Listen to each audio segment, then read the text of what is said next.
देखते हैं कि सभी शिक्षकों के बच्चे भी जो है वो सरकारी स्कूल में नहीं पढ़ते हैं। इस पर क्या कहेंगे? देखिए आखिर क्या वजह है कि इन 5 सालों में जो है थर्ड ग्रेड टीचर्स के ट्रांसफ़र नहीं हो सके। जब गुरु शिष्य की परंपरा में मतलब शिक्षकों का अब वो सम्मान नहीं रहा है, तो आखिर इसकी क्या वजह है? क्यों शिक्षकों का जो है लगातार स्तर गिरता जा रहा है? इस पर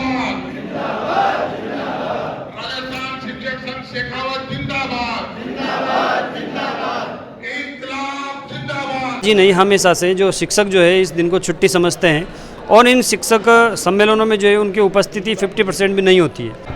सोफ़ी की कलम से ब्लॉग में आप सभी दर्शकों का एक बार फिर से स्वागत है। दोस्तों आज हम आए कोटा ज़िले में, जहां पर शिक्षकों का जिला शैक्षिक सम्मेलन आयोजित हो रहा है।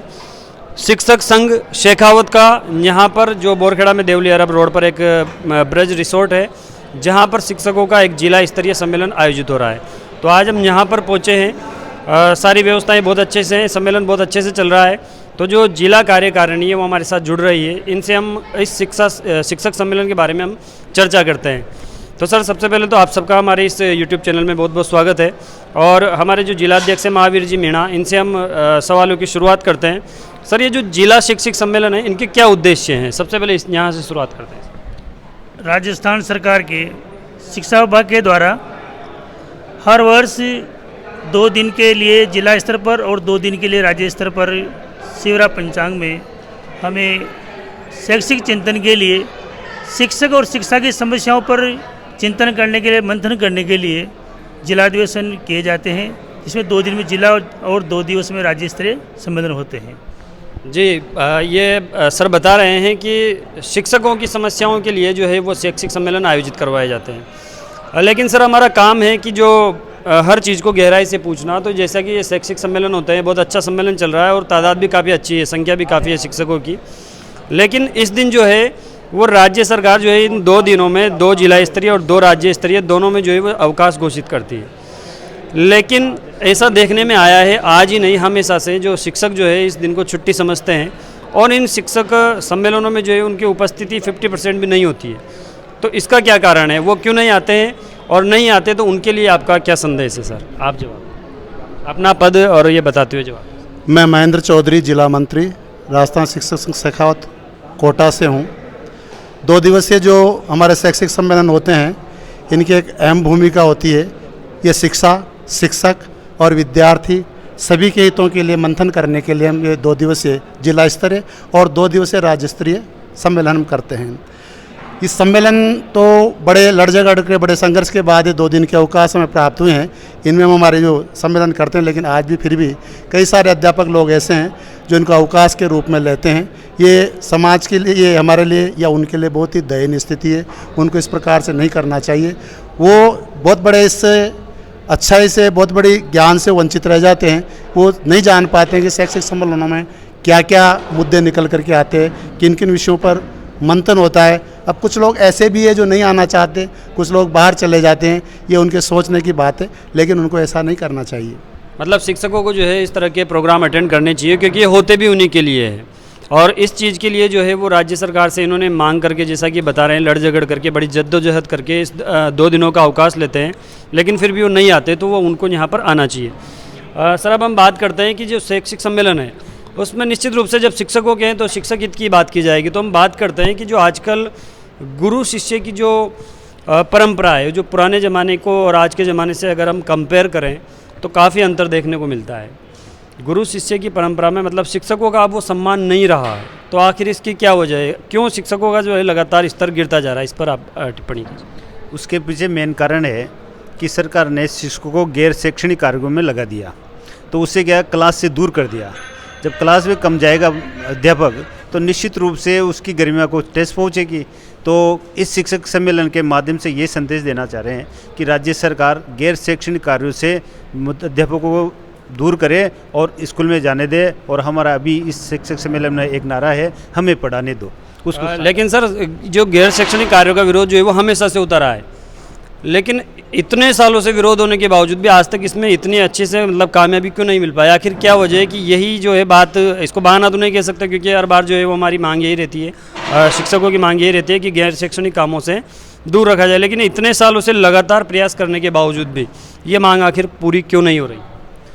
इसके पीछे राज्य सरकार के कर्मचारियों के कम होना और लगातार जब से ऑनलाइन चला है तब से सरकार ने और ज़्यादा बोझ इस पर डाल दिया। पहले तो कम था, लेकिन वर्तमान में गैर शैक्षणिक कार्य की अधिकता हो गई है, क्योंकि बहुत से ऐसे कार्यक्रम है जो सारे गैर शैक्षणिक कार्य है और उसी का नतीजा है कि टीचर अध्यापक क्लास में समय नहीं दे पाता और उसका बच्चों पर प्रभाव पड़ता हो और समाज में ये संदेश जाता है कि शिक्षक क्लास में नहीं जाता।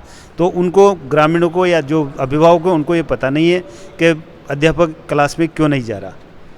अच्छा, ठीक है, काफ़ी हद तक अब आपकी बात से सहमत है, क्योंकि लोगों में जो है वो आक्रोश, हम यहाँ आने से पहले क्या है कि शिक्षकों से जो जिस चीज़ से जुड़े होते हैं उनसे हम सवाल लेते हैं तो लोगों में काफ़ी रोष है इन चीज़ों को लेकर के। एक और चीज़ का गुस्सा लोगों में है कि शिक्षक संगठन जो है वो उतने अच्छे तरीके से आवाज़ को नहीं उठा पाते हैं, जैसे थर्ड ग्रेड ट्रांसफ़र का मामला है। तो उसमें अभी कुछ देर पहले हमने मंच से सुना था कि उसके लिए कोशिश है, पर वो पूरी नहीं हुई। तो सर, हम आपसे जानना चाहते हैं कि आखिर क्या वजह है कि इन 5 सालों में जो है थर्ड ग्रेड टीचर्स के ट्रांसफ़र नहीं हो सके, जबकि और ग्रेड के टीचर्स के ट्रांसफ़र हुए हैं। देखिए, राजस्थान शिक्षक संघ शेखावत जो है, न केवल इन 5 सालों में बल्कि इससे पहले भी हम लगातार हमारे बैनर के तले पूरे राजस्थान के स्तर पर हमने मांग पत्र में जोड़ा है कि ट्रांसफ़र पॉलिसी बनाई जाए। न केवल थर्ड ग्रेड की, सेकंड ग्रेड है, फर्स्ट ग्रेड है, प्रिंसिपल है, तमाम कैडर की जो है यदि ट्रांसफ़र पॉलिसी बनती है तो ईमानदारी से, चाहे वो 3 साल में या 4 साल में जो भी नीति बने उसमें ऑटोमेटिक उससे टीचर से ऑप्शन मांग लिया जाए और वो ऑप्शन दे दे और ऑटोमेटिक ट्रांसफ़र हो जाए।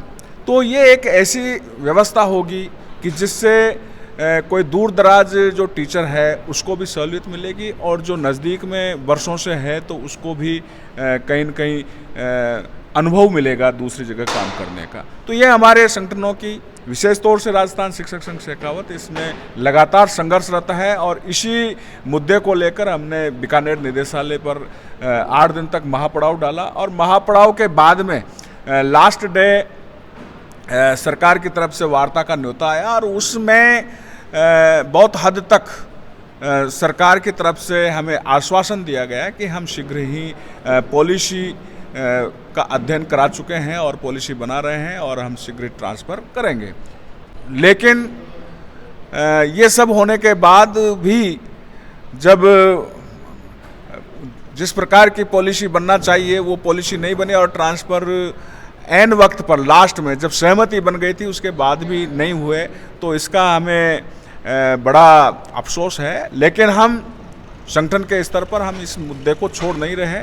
हम ये चुनाव के बाद में इसी मुद्दे को लेकर हम वापस संघर्षरत रहेंगे और कहीं न कहीं हम कामयाब होंगे। सर का कहना है कि इन्होंने काफ़ी जद्दोजहद की है और अभी कामयाबी नहीं मिली है, तो लेकिन इनका संघर्ष जो है वो ट्रांसफ़र के लिए जारी रहेगा। अब हम वापस से जिलाध्यक्ष साहब के पास आते हैं कि राजस्थान शिक्षक संघ शेखावत और शिक्षक संगठनों से किस तरह से भिन्न है, इसके बारे में कुछ। राजस्थान शिक्षक संघ शेखावत, सबसे पहले मैं इसकी मोटो की बात करूं। इसके मोटो हैं लोकतंत्र, धर्मनिरपेक्षता और समाजवाद।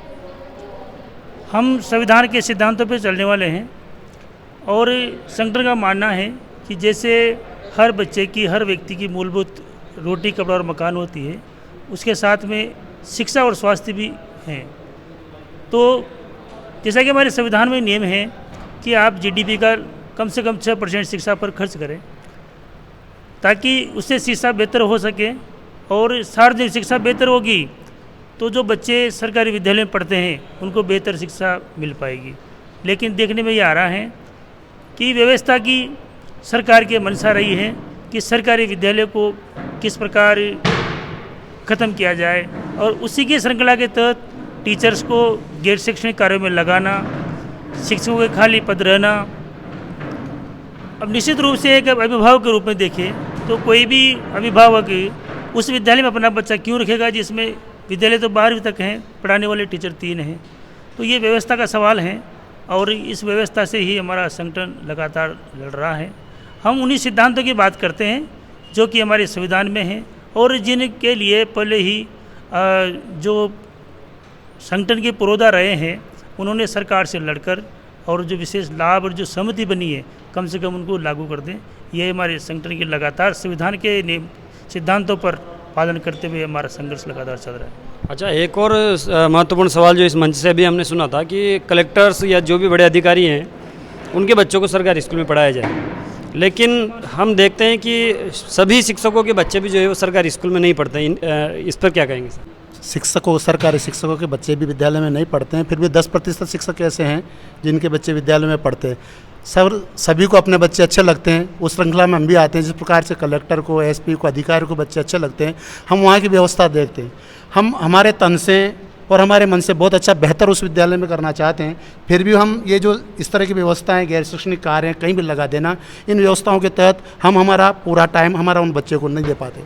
और ये मैं दिल से स्वीकार करता हूँ सर कि वो उन बच्चों को हम पूरा नहीं दे पाते, और जिस दौर से वो बच्चे गुजर रहे हैं पूरी शिक्षा उनको नहीं मिल पा रही है। तो अध्यापक या कोई भी नहीं चाहता है कि उसका बच्चा उस दौर से गुजरे, ये हमारी कमी है और ये हमें स्वीकार करनी पड़ती है। जी, ये बहुत अच्छा जवाब है आपका। अगर सरकार अच्छी व्यवस्था कर देती है, सारी व्यवस्था अच्छी होती है, हम समय पर हमारे बच्चों को हमारा समय दे सकते हैं, तो सबसे पहले शिक्षक वर्ग सामने आएगा, वो अपने बच्चों को अपने विद्यालय में और सरकारी विद्यालय में पढ़ाएगा। लेकिन व्यवस्थाएं इस प्रकार से की है कि हमें आंखें मूंदनी पड़ती है और हमारा मन व्यथित होता है। जी, ये थे शिक्षकों की पीड़ाएं, जिन्हें ये सब बता रहे थे कि हम भी हमारे बच्चों को पढ़ाना चाहते हैं, क्योंकि सभी को अपने बच्चे प्यारे होते हैं और ये बिल्कुल अपने बच्चों को जो है वो सरकारी स्कूल में पढ़ाने के लिए तैयार है। लेकिन इसके लिए जो सरकार नॉन टीचिंग गैर शैक्षणिक कामों में इनको लगाए रखती है, इसलिए जो है ये भी अपने बच्चों को सरकारी स्कूलों में पढ़ाने से कतराते हैं। तो इसीलिए ये शैक्षिक सम्मेलन का आयोजन करवाया जाता है, ताकि जो कमियाँ सरकारी विद्यालयों में हैं, शिक्षाओं के क्षेत्र में हैं, उनको दूर किया जा सके। ये कि शिक्षक संघ शेखावत कि आगे क्या रणनीति है, आगे क्या आपकी प्रमुख मांगे हैं जिन्हें आप सरकार तक पहुंचाना चाहते हैं? बाबूलाल बलवानी, प्रांतीय सदस्य, कार्यकारिणी सदस्य, राजस्थान शिक्षक संघ शेखावत। और जो हम लगातार जो शिक्षा पर हमले हो रहे हैं, उन हमलों के खिलाफ लगातार संघर्ष करते रहे हैं। और जब तक जो ये हमले हैं, जो शिक्षा पर हमले किए जा रहे हैं, हमें पढ़ाने दो की जो थीम है, उसके अंतर्गत शिक्षक चाहता है कि जो गैर शैक्षणिक कार्य है, उन गैर शैक्षणिक कार्यों से शिक्षक को मुक्त किया जाए, ताकि कक्ष में रह करके और छात्रों को चित्र शिक्षा दे सके। और जब शिक्षा अच्छी होगी तो मतलब छात्र आगे बढ़ेंगे तो उसके साथ शिक्षा का क्षेत्र में विकास होगा, और विकास होगा तो हमारा देश भी आगे बढ़ेगा। तो हमारी थीम है कि इस देश के विकास के लिए शिक्षा जरूरी है, और शिक्षा जरूरी होने के कारण जब तक छात्र को शिक्षा नहीं मिलेगी तो शिक्षकों का और देश का भविष्य अंधकार में होगा। इसलिए हम चाहते हैं कि सभी बालक बालिकाओं को जो सार्वजनिक अनिवार्य शिक्षा अधिनियम है, जो RT की धारा 27 है, उसके तहत यह है कि शिक्षक को किसी भी गैर शैक्षणिक कार्य में नहीं लगाया जाना चाहिए। लेकिन आज भी मतलब शिक्षकों को आला कमान अधिकारियों के द्वारा गैर शैक्षणिक कार्य में ड्यूटियाँ लगाई जाती है, करवाया जाता है, जबकि इसमें जो सर्वोच्च न्यायालय है वह भी इस बात को मान चुका है कि शिक्षकों को गैर शैक्षणिक कार्य में नहीं लगाया जाए। हमारे जो प्रमुख शासन सचिव है वह भी इस बात को स्वीकार करते हैं कि यदि शिक्षकों को गैर शैक्षणिक कार्य में लगाया जाएगा तो हमारी जो शिक्षा है वह शिक्षा पिछड़ जाएगी और गरीब शिक्षा से वंचित हो जाएगा, और शिक्षा से वंचित हो जाएगा तो हमारे देश का जो भविष्य है वह अंधकार में चला जाएगा। इसलिए हम चाहते हैं कि देश की शिक्षा बचे और शिक्षक बचे और आम जन का कल्याण हो। राजस्थान शिक्षक संघ शेखावत जिंदाबाद, जिंदाबाद, जिंदाबाद, इंकलाब जिंदाबाद, जिंदाबाद, जिंदाबाद, लड़ेंगे, जीतेंगे, लड़ेंगे, जीतेंगे, लड़ेंगे, जीतेंगे। साथियों, इस जिंदगी में हर कदम पर लड़ाई है। एक एक कदम आपको जो आप रख रहे हो वो आप लड़के रख रहे हो, लड़ना पड़ेगा आपको। और इसी तरह अगर आप जिस व्यवसाय में, जिस पवित्र नौकरी में आज आप हैं, उस नौकरी को बचाए रखने के लिए, अपने आप को शिक्षक वर्ग को जिंदा रखने के लिए, अपनी बिरादरी को जिंदा रखने के लिए आपको लड़ना पड़ेगा। और ये लड़ाई किसी दूसरे के द्वारा नहीं लड़ी जाएगी। आपकी लड़ाई समाज का कोई दूसरा वर्ग या दूसरा तबका नहीं लड़ेगा, ये लड़ाई आपको खुद लड़नी पड़ेगी। और इसलिए आपको अपने मन को मजबूत करना पड़ेगा, अपने आप को मजबूत बनाना पड़ेगा। और अगर आप शिक्षा को बचा पाए, शिक्षा को बचा पाए तो विद्यालय बचेंगे, विद्यालय बचेंगे तो विद्यार्थी बचेंगे, विद्यार्थी बचेंगे तो शिक्षक बचेंगे, और शिक्षक बचेंगे तो संविधान बचेगा, और संविधान बचेगा तो देश बचेगा, और देश बचेगा तो अंतर्राष्ट्रीय विषयों की बात को करते हैं, आंकड़े मानते हैं, दबाव बनाते हैं, लेकिन नामांकन हमारे पास नहीं है। और जब नामांकन बढ़ाने का समय आता है तो हमें गैर शैक्षणिक कार्यों में उलझा देते हैं, चाहे वो प्रशिक्षण के नाम से हो, चाहे वो बीएलओ के नाम से हो, चाहे वो जनगणना के माध्यम से हो, चाहे वो आधार जनरेट करने का काम हो, या आधार फीडिंग करने का काम हो, जनाधार को लाने का काम हो। ऐसे कई सारे गैर शैक्षणिक कार्यों को हमें उलझा करके और मुक्त कर देते हैं, और ऊपर से कहते हैं नामांकन बढ़ाइए। मैं एक निवेदन करना चाहता हूं, नामांकन बढ़ाएंगे, और नामांकन कैसे बढ़ेगा? जब नामांकन बढ़ाने की बात करते हैं, सर्वे की बात करते हैं, तो उस समय हमें जिस प्रकार से हम गांव वालों के यहाँ, शहर वालों के यहाँ, बस्ती बस्ती के घर घर घूमते हैं, सर्वे करते हैं नामांकन बढ़ाने के लिए, ठीक उसी प्रकार से हमें आरएस, आईएएस, आईपीएस, जितने भी तहसीलदार, बीडीओ, ब्लॉक एजुकेशन अधिकारी, सीडीओ, डीओ, जितने भी अधिकारी वर्ग हमारे बीच में रहते हैं, उन सभी के घरों पे जाकर के उनसे निवेदन करना चाहिए कि आप भी हम अपने बच्चों को सरकारी विद्यालय में नामांकन करवाइए।